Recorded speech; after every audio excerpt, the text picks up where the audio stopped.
मैंने पूरे लेक्चर को 7 पेजेस में डिवाइड कर दिया।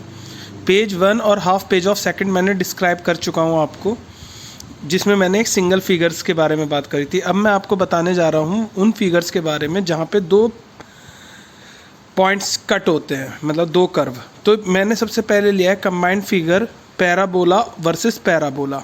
तो एक इक्वेशन है y is equal to x square, इसको बहुत ध्यान से देखना, और एक है y स्क्वायर एक्स। जैसे कि मैं सिंगल फिगर में बताया था, उससे आप दोनों का कर्व बना लोगे। अब एक पॉइंट ऑफ इंटरसेक्शन आया, मैंने बताया था जहाँ भी पॉइंट ऑफ इंटरसेक्शन हो वहाँ से परपेंडिकुलर डाल दो, चाहे तो एक्स एक्सिस पे चाहे वाई एक्सिस पे, जिसकी तुम्हें नीड है। आपने मोस्टली हम एक्स एक्सिस पे डालेंगे।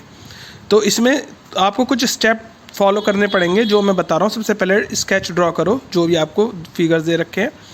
Draw a line perpendicular to the point of intersection to the x axis. फिर उसमें एरिया को डिवाइड कर दिया, जैसे मैंने इसमें कर दिया ए और बी। स्टेप 3 में एक्स के कोऑर्डिनेट फाइंड आउट करो। वो कैसे करेंगे, एक कर्व की इक्वेशन दूसरे में पुट कर देंगे, वो मैं अभी सिखाऊंगा आपको। Step 4 arrange curve. अब कर्व को अरेंज करने का मतलब क्या है कि जैसे कि मेरे पास 2 एरिया है ए और बी, और मुझे ए चाहिए, तो मैं अरेंज से मतलब ये है कि यदि मैं पैराबोला फर्स्ट की इक्वेशन लगाऊंगा जो कि अलोंग एक्स एक्सिस है, तो मुझे कौन सा एरिया आएगा, इसके अंदर कौन सा एरिया आ रहा है, ए प्लस बी। जब मैं इक्वेशन लगाऊंगा किसकी, पैराबोला बी की, पैराबोला 2 की, अलोंग एक्स एक्सिस ही, अलोंग एक्स एक्सिस, ये बात याद रखना, अलोंग एक्स एक्सिस ही, तो मुझे कौन सा एरिया मिलेगा, बी। अब ए प्लस बी में से मैं जब माइनस करूंगा बी, तो मुझे ए का मिल जाएगा। अब देखो, ये है when we apply parabola on first moving on X axis we get A plus B, और जब हम पैराबोला में Y axis along x axis ही चलना है, इसमें भी हमें अलोंग एक्स एक्सिस ही चलना है। तो अब हमें क्या मिलेगा, एरिया बी। फॉर्मूला मैंने बता दिया था एक्स एक्सिस के अलोंग क्या क्या था, वाई डी एक्स और वाई डी एक्स। इसमें से इसको माइनस कर दिया। अब पॉइंट ऑफ इंटरसेक्शन कैसे निकालेंगे, पॉइंट ऑफ इंटरसेक्शन निकालेंगे, 2 कर्व लिख लिए, एक की वैल्यू उठा के दूसरे में पुट कर दी, तो मुझे ये मिल गया। मैंने x इक्वल टू 1 लगा लिया। अगर हल्की सी प्रैक्टिस करेंगे और हम स्कूल में करेंगे तो तुरंत हो जाएगा, सही है ना। थोड़ा सा टाइम दो, सारा सिलेबस हो जाएगा, है ना, और बहुत अच्छे से ना हर एक को पूरे नंबर लाने, चलो वो बात अलग है।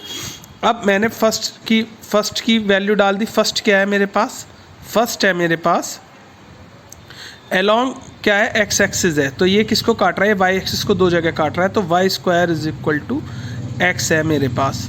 तो वाई की वैल्यू आ गई मेरे पास रूट एक्स। ऐसी मेरे पास इसकी वैल्यू आ गई एक्स स्क्वायर दूसरे वाले की, क्योंकि सेकंड वाला क्या है, सेकंड वाला जो कर्व है ये क्या है, ये है मेरे पास X square is equal to Y. इसमें वाई की वैल्यू है एक्स स्क्वायर, वाई उसकी वैल्यू का डाल दी और मैंने कैलकुलेट कर लिया, सही है। आप हल्का सा करना, तुरंत हो जाएगा। अब इसके बाद अब हम आते हैं थर्ड पेज पे सीटो आवाज़ मत करियो भाई। और थर्ड पेज में जब हम आते हैं, थर्ड पेज पे हमारे पास है सर्कल वर्सेस लाइन, मतलब सर्कल को जब लाइन से बाउंड करते हैं। तो पहला मेरे पास ये है, एक मेरे पास सर्कल है जिसको एक लाइन इंटरसेक्ट कर दिया। लाइन की मैंने इक्वेशन डाल दी क्योंकि इसमें वाई नहीं है। जब इसमें वाई नहीं है तो ये पैरेलल टू होगी वाई एक्सिस, सही है, क्योंकि वाई कोऑर्डिनेट चेंज हो रहे हैं, एक्स कोऑर्डिनेट हमेशा सेम रहेंगे। अब मेरे पास सबसे मैंने क्या बताया, पॉइंट ऑफ इंटरसेक्शन निकालो। कैसे निकालेंगे पॉइंट ऑफ इंटरसेक्शन, मैंने यहाँ पे लिख रखा है, always put a value of y when you moving along x axis. जब आप एक्स एक्सिस के अलोंग चलते हो तो हमेशा वाई की वैल्यू पुट करो। अब वाई की वैल्यू मैंने पहली वाले उससे कर्व से पुट कर दी, तो मुझे यहाँ पे a/√2 आ गया। अब मेरे पास ये हो गया a/√2a।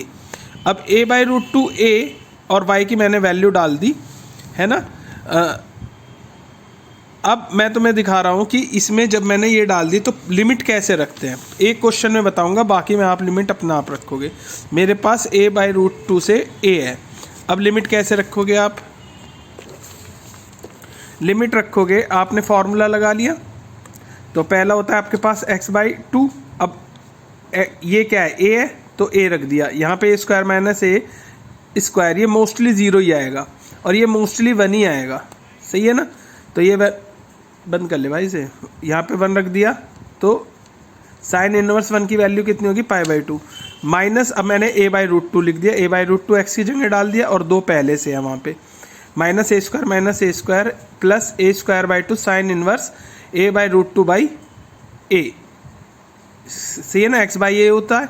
अब यहाँ से मैंने यहाँ से वैल्यू डालनी स्टार्ट कर दी, a/√2 साइन इनवर्स 1 की वैल्यू होती है π/2, इसकी होती है a/4, इसकी हो जाएगी तुम्हारे पास a²/2 π/4। कैलकुलेट कर लिया, मेरे पास आंसर आ गया। इसमें एक सेकंड क्वेश्चन लिया है, ये एक सर्कल है, ये एक लाइन कट कर रही है, सही है ना, वही इसमें तुम्हें सबसे पहले देखना है 2 एरिया में डिवाइड हो गया A और B। अब ये इंटरसेप्ट है तो ये 2 पॉइंट होएगा, ये भी 2 होगा, लेकिन मैंने आपको निकाल के भी दिखा दिया, चाहे आप इसे निकाल लो जब भी आपके पास 2 आएगा। और अगर आप इसे वैसे भी तुम देखोगे तो ये 2 इसकी रेडियस हुई सर्किल की। जब कोई भी मैं सर्किल की इक्वेशन लिखेंगे x² + y² = r² होती है, ये r रेडियस होती है। यहाँ पे ये 4 है r², तो r कितना हो गया 2 हो गया, तो ये मेरे पास 2 हो गया, ये 2 हो गया। हम मोस्टली एक एक्सिस को अपना बहुत स्ट्रॉन्ग करेंगे और वो मेरा एक्सिस है, अभी x एक्सिस को स्ट्रॉन्ग कर रहे हैं। तो हम कहाँ पे चल रहे हैं, y to dx, मतलब y से dx की लिमिट किसकी लगाओगे आप, सर्कल की। सर्कल की जब आप लगाओगे तो आपको a + b का एरिया मिलेगा। जब माइनस कर दो उसमें से b, जो मैंने आपको 4th स्टेप बताया था ना, अरेंज करना है, अरेंज करना बेटा इसको बोलते हैं, सही है ना। आपने सर्किल में से लाइन माइनस कर दिया, जबकि प्रीवियस वाले में आपने क्या करा, इसमें आपको इसकी कोई ज़रूरत नहीं थी। नेक्स्ट वाले में आप देखोगे, नेक्स्ट वाले में कैसे अरेंज करोगे, नेक्स्ट वाली फिगर है ये। अब इसमें कैसे अरेंज करोगे, a और b। अब इसमें क्या करोगे आप यहाँ से यहाँ तक लिमिट पे चले, लिमिट कैसे निकालोगे, पॉइंट ऑफ इंटरसेक्शन निकालो, कोशिश करना खुद ही निकालने की, नहीं तो फिर पेजेस में से देख लेना। तुम्हें y की वैल्यू रखनी है, क्योंकि मैं लाऊंगा x एक्सिस चल रहे हैं, तो आपने यहाँ पे जब y की वैल्यू रखी तो आपको यहाँ पे √3 मिला। तो आप जब 0 से √3 लिमिट चलोगे तो अंडर लाइन चलोगे तो आपको a मिलेगा, फिर इसमें अंडर√3 से 2 चलोगे तो आप सर्किल पे चलोगे तो आपको b मिलेगा। तुम्हें एरिया चाहिए a + b का, तो एक से मिल रहा है a, एक से मिल रहा है b, तो दोनों को ऐड कर दोगे। अब आ जाओ आप इसके बाद, ये इस फिगर से आपको सारा समझ में आ जाएगा। ये एक पैराबोला है, जब पैराबोला हमारा लाइन से मिलता है, तो ये एक मेरे पास पैराबोला है, जब ये एक लाइन को इंटरसेक्ट कर रहा है, तो ये मैंने क्या बताया, जहाँ भी इंटरसेक्शन पॉइंट हो वहाँ से परपेंडिकुलर डाल दो, a b c d 4 parts में ये डिवाइड हो गया। जब मैं अलॉन्ग x एक्सिस चल रहा हूँ, लिमिट मैंने निकाल ली -1 से 2, एक की वैल्यू दूसरे में पुट कर दी, मैंने यहाँ पे दिखा दिया है, आप इसे करके देख लेना तो तुरंत आपके समझ में आ जाएगा, है ना। तो आपके पास यह पॉइंट आया -1 to 2। जब आप लाइन की इक्वेशन डालोगे, लाइन की यहाँ पे मैंने लिख दिया लाइन -1 से 2, तो आपको a + b + c + d area मिलेगा। जब आप इसमें पैराबोला की डालोगे तो आपको a + d मिलेगा। अब इसमें से जब आप इसको माइनस करोगे आपको b + c मिल जाएगा। इंटीग्रेशन इसका बहुत सिंपल है, क्योंकि पैराबोला भी एक सिंपल इक्वेशन देता है और लाइन भी एक सिंपल इक्वेशन देता है। इसे कैलकुलेट करना, नहीं तो बाकी तुम इसमें से देख लेना। अब इसके बाद ये है, इस क्वेश्चन को थोड़ा सा देख लो। ये एक पैराबोला दे रखा है और y mod x दे रखा है। जब y mod x है तो इसका मतलब क्या है, x की वैल्यू पॉजिटिव भी हो सकती है, नेगेटिव भी हो सकती है ना। तो इसका ग्राफ कैसे बनेगा, एक बार तो बनेगा, मैंने यहाँ पे दे भी रखा है, एक बार प्लस है, एक बार माइनस है, एक बार y = x है, तो इस तरीके से बनेगी, और एक बार y = -x है, तो इस तरीके से बनेगी। अब मुझे एरिया चाहिए a का, और a का दुगना चाहिए, इधर का भी इधर का भी। तो अब मैं कैसे निकालूंगा, यदि मैं लाइन पे चलूंगा तो मुझे मिलेगा a + b, और उसमें से जब मैं पैराबोला पे चलूंगा अलोंग x एक्सिस तो मुझे मिलेगा b। तो मैं क्या करूंगा, a + b में से b को माइनस कर दूंगा। ये मैंने यहाँ पे लिख रखा कि y dx जब मैं लाइन पे चलूंगा मुझे a + b मिलेगा, जब y dx मैं पैराबोला पे चलूंगा मुझे b मिलेगा। उसमें से इसको आपने सब्ट्रैक्ट कर दिया और कैलकुलेट कर दिया। इंटीग्रेशन इसकी भी टफ नहीं है, इंटीग्रेशन इसमें होती ही नहीं है टफ। अब आ जाओ थर्ड सबसे इंपॉर्टेंट टॉपिक, जब मैं पैराबोला को सर्किल से कैलकुलेट करूंगा। अब जब मैं इसको सर्किल से कैलकुलेट कर रहा हूं तो बेटा मुझे ये एरिया चाहिए पूरा ना, जो दोनों से बाउंडेड है। तो मुझे, मेरी मजबूरी है इस क्वेश्चन में, मुझे अलोंग y एक्सिस ही चलना पड़ेगा। आपको प्रैक्टिस है x एक्सिस की, लेकिन आप थोड़ा बहुत y एक्सिस के अलोंग भी चलने के 1-2 क्वेश्चन करना। जैसे मैंने x एक्सिस के अलोंग कर दिया था तो मैंने अपना आप यहाँ पे कर दिया, तो ये मेरी मिस्टेक हो गई थी। तो अब मैंने सबसे पहले y, इसमें क्या करेंगे, x की वैल्यू पुट करेंगे। बहुत सिंपली से आपके पास y की वैल्यू आ जाएगी। तो ये y को लाइन कहाँ पे कट कर रही है, 1/2 पे। तो एक तो एरिया आएगा आपके पास 1/2। अब ये किसके अंडर में है? ये बेटा पैराबोला के अंडर में है, सही है ना। ये जो है, ये जो एरिया है, मैंने दो पेन से रेड कर रखा है, ग्रीन और रेड। जो ग्रीन वाला एरिया है वो किसके अंडर में आ रहा है? देखो आप, पैराबोला के अंडर में आ रहा है। और जो सेकंड वाला एरिया है वो आप देखोगे तो वो आ रहा है सर्कल के अंडर में। तो इसमें हमें क्या करना है? हमें इसमें दोनों को ऐड करना है। मैंने 0 से 1/2 लिमिट लगाई, एक्स डी वाई लिखेंगे क्योंकि हम अलोंग वाई एक्सिस चल रहे हैं। और ग्रीन पार्ट का आपके पास एरिया आ जाएगा पैराबोला लगाते, फिर आप सर्किल का रेड पार्ट का आपके पास एरिया आ जाएगा सर्किल की इक्वेशन लगाती। अब इसमें जो है मैंने इसकी लिमिट रख के तुम्हें दिखा के सॉल्व करी है। इसको तो आप ऐसे ही कर लोगे, वैसे मैंने इसको भी सॉल्व कर दिया, सिंपल है। इसकी लिमिट आप देख लो, जब आप 1/2 रखोगे, पहले 3/2 रखोगे तो ये मोस्टली मैंने आपको पहले बताया था 0 बनेगा, और ये मोस्टली 99% बल्कि तुम्हारे सिलेबस में तो 100% ये 1 ही देगा। तो इसने तो 1 दे दिया। अब 1/2 रखो, 1/2 रखोगे तो यहाँ से तुम्हारे पास 1/2 रखा, ये साइन इनवर्स 1/3 आ गया, है ना। अब तुम इसे कैलकुलेट कर लो, तुम्हारे पास पूरा आंसर आ जाएगा। अब तीसरा है, जब हम अभी हम क्या पढ़ रहे थे? पैराबोला और सर्कल। अब हम पैराबोला और सर्कल पढ़े अलोंग वाई एक्सिस, अब हम पैराबोला और सर्कल पढ़ेंगे अलोंग एक्स एक्सिस। लेकिन इसमें एक और चीज़ है, इसमें वाई की जो सर्किल की जो इक्वेशन दे रखी है वो ऑरिजिन से पास नहीं दे रखी, वो उसने एक फॉर्म दे रखी है, ये x² + y² = 8x। अब इसको मैं इधर ले जाऊंगा और हमेशा याद रखना मैं इसको कंप्लीटिंग स्क्वायर मेथड से सॉल्व करूंगा। बहुत सिंपल है, x का जो कॉफिशिएंट है उसका हाफ दोनों तरफ ऐड कर दो। x का कॉफिशिएंट क्या है? 8, 8 का हाफ क्या हुआ? 4, 4 का दोनों तरफ ऐड कर दो 16, 16। इसी तरीके से यदि यहाँ पे 9 होता तो 9 का हाफ होता 9/2, दोनों तरफ 81/4 ऐड कर देते।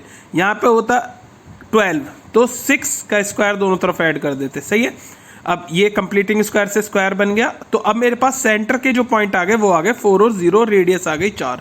तो अब मैंने सेंटर का पॉइंट ले लिया 4 और 0 अलोंग एक्स एक्सिस, क्योंकि 4 और 0 वाई एक्सिस पे तो 0 है, एक्स एक्सिस पे हम 4 चले हैं। अब हमने इससे ये सर्कल बना दिया, ये सर्कल बना दिया, ये हमारा पैराबोला को कट कर रहा है।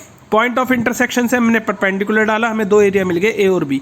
आप देख पा रहे हो जो ए एरिया है वो किसके अंडर में है? वो पैराबोला के अंडर में है। तो मैंने y d x 0 to 4 limit डाल के पैराबोला डाल दिया।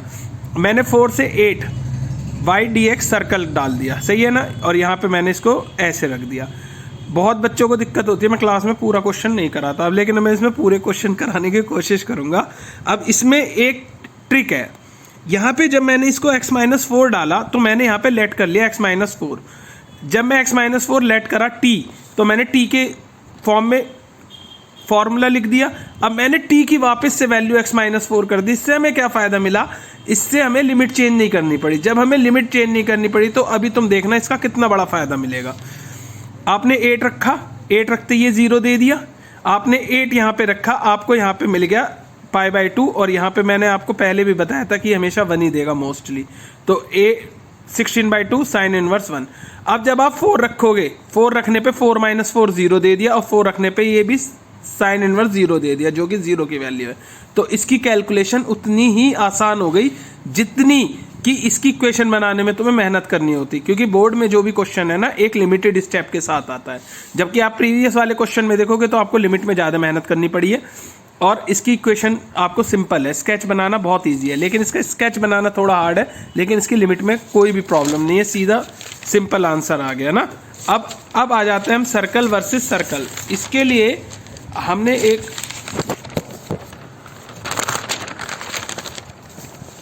हमने एक पॉइंट ले ली, दो इक्वेशन ऑफ अ सर्कल ले ली। एक तो x² + y² 4, और ये x - 2 का स्क्वायर + y² = 4। अब दोनों क्वेश्चन में है क्या? ये तो ऑरिजिन से पास हो रही है क्योंकि h और k है ही नहीं यहाँ पे। ये 2 और 1 से हो रही है। इसको कैसे देखते हैं? इसको ऐसे देखते हैं, x - 2 को 0 के इक्वल रख दो, x = आपके पास 2 आ गया, और y के साथ कोई वैल्यू नहीं है तो ये 0 हो गया। तो जब 2 और 0 से बनाओगे तो एक सर्किल ये बन गया, एक सर्किल ये बन गया। ये सर्कल 2 है, ये सर्कल 1 है। अब ये दो मैंने क्या बताया? पॉइंट ऑफ इंटरसेक्शन से परपेंडिकुलर डाला, a और b पार्ट में टूट गया। अब मैं a का एरिया कैसे निकालूंगा? Y d x, along x axis चल रहा हूं तो मैं वाई पे चलूंगा, वाई डी एक्स सर्कल 2 का रखूंगा। देखो ये जो एरिया है ये किसके अंडर में आ रहा है? ये आप देख पा रहे हो कि ये सेकंड के अंडर में आ रहा है और ये फर्स्ट के अंडर में आ रहा है। तो मैंने सेकंड का रखा, फिर फर्स्ट का रखा, और फिर से अब बाकी की जो कैलकुलेशन है उसको आप करना है। अब मैं एक क्वेश्चन और करता हूँ। इसमें ये x माइनस 1 है, तो मेरे पास कोऑर्डिनेट क्या हुए 1 और 0, और ये क्या हुआ 0 और 0। अब मैंने एक सर्कल बनाया 1 से 0, और यही वही बिल्कुल वैसे करा, पॉइंट ऑफ इंटरसेक्शन निकालेंगे, एक की वैल्यू दूसरे में रखेंगे, तो आपको यहाँ पे जब मिलेगी ना 1/2 मिलेगी। 0 से 1/2, 1/2 से 1, सेकंड सर्कल की और फर्स्ट सर्कल की इक्वेशन, सॉरी, जब ये परपेंडिकुलर डालोगे तो ये 1/2 मिलेगी। ये सेकंड सर्कल की इक्वेशन लगाओगे फर्स्ट की, बिल्कुल इसकी तरह करना है। और ये क्वेश्चन मैंने बीच में इस वजह से छोड़े जिससे तुम कैलकुलेशन की प्रैक्टिस कर लो, क्योंकि कैलकुलेशन में ही तुम मिस्टेक करोगे। अब थर्ड और लास्ट क्वेश्चन आपके इसका, और फिर हम बोर्ड्स के सारे क्वेश्चंस करेंगे, उसे तुम निकाल के दोगे और उसकी प्रैक्टिस करोगे। मैं पूरी उसकी लेक्चर की वीडियो बना के आपको फॉरवर्ड कर दूंगा, आप अब पहले इसको देखो। इस क्वेश्चन में अलग है, जब मैंने पहली वीडियो में आपको डिस्कस करा था उसमें आपको 3 लाइन की इक्वेशन दे रखी थी, तो मैंने लाइन को इंटरसेक्ट किया था। फिर वही बात आ गई कि बोर्ड में कभी भी क्वेश्चन मिलेगा तो वो एक हिसाब से मिलेगा, उसमें लाइन को इंटरसेक्शन करके आपको ये पॉइंट्स निकाल लेते हैं। इसमें पॉइंट्स दे रखे हैं इंटरसेक्शन की, फिर तुम्हें ज़रूरत ही नहीं है, फिर तुम्हें क्या है इक्वेशन ऑफ अ लाइन बनानी होगी। इक्वेशन ऑफ लाइन कैसे बनाओगे, y minus y1 is equal to y2 minus y1 upon x2 minus x1, जैसे कि आप छोटी क्लासेज में मतलब कि 10th में करते हो। अब एरिया ऑफ बाउंडेड पॉइंट है, 3 पॉइंट आपने प्लॉट कर लिए ग्राफ पे, जो भी दे रखे हैं प्लॉट कर लिए, उसको मिला दिया। उसको मिलाने के बाद पॉइंट ऑफ इंटरसेक्शन से परपेंडिकुलर, इस पर हम डाल ही नहीं सकते क्योंकि एक्स एक्सिस पे है, इस पे परपेंडिकुलर डाला, इस पे 4 पार्ट्स में मेरा ट्रायंगल टूट गया, मेरी फिगर। अब जब मैं लाइन फर्स्ट पे चल रहा हूँ तो मुझे किसका एरिया मिलेगा, ये लिमिट लगाते ही जो कि 1 है, -1 से 1, एक्स एक्सिस पे देख रहे हो ना ये 1 है, तो ये कितना मिला a प्लस बी का। जब मैं 1 से 3 पे चलूंगा मुझे मिलेगा c प्लस डी का। अब मैं जब चलूंगा -1 से 3 लाइन सेकंड पे तो मुझे मिलेगा b प्लस डी का। अब इन दोनों को ऐड कर दो, a plus B plus c plus D में से माइनस कर दो b और d को, ऐसे इस तरीके से मैंने यहाँ पे लिख रखा है, तो आपको मिल जाएगा। अब फिर y की जगह जो इक्वेशन ऑफ अ लाइन तुम बनाओगे 10th क्लास के मेथड से, y minus y1 is equal to y2 minus y1 upon x2 minus x1, उससे आप इसको बना लो। इसमें एक हल्की सी छोटी सी ट्रिक अगर तुम याद रखना चाहो तो रख लो। जब तुम्हें कोऑर्डिनेट्स दे रखे हो तो y वाला जो 0 हो ना उसको हमेशा ना y1 मानना, जिससे तुम्हें सीधा y की वैल्यू मिल जाए। अगर आप इसे कुछ और मानते तो हल्की सी कैलकुलेशन बढ़ जाती। तो 2 में मुझे डायरेक्ट y की वैल्यू मिल गई, 1 में मैंने निकाल ली, सही है ना। अब आपको क्या काम करना है, आपको ये सारे क्वेश्चंस खुद करने हैं। वीडियो देखो, सॉल्यूशन आपके पास है, सॉल्यूशन देखो, नहीं तो क्लास में मेरे से पूछो, और फिर आप बोर्ड्स के जितने भी क्वेश्चन है उसकी एक लिस्ट बना लो, मतलब कि एक PDF बना लो और वो मुझे आप दे दो। मैं उसे स्कूल में कराऊंगा, नहीं तो आप उसको सॉल्व करना, जो जहाँ जहाँ आपको प्रॉब्लम होगी वहाँ मैं उसको आपको बता दूंगा। थैंक्स, अच्छे से पढ़ो।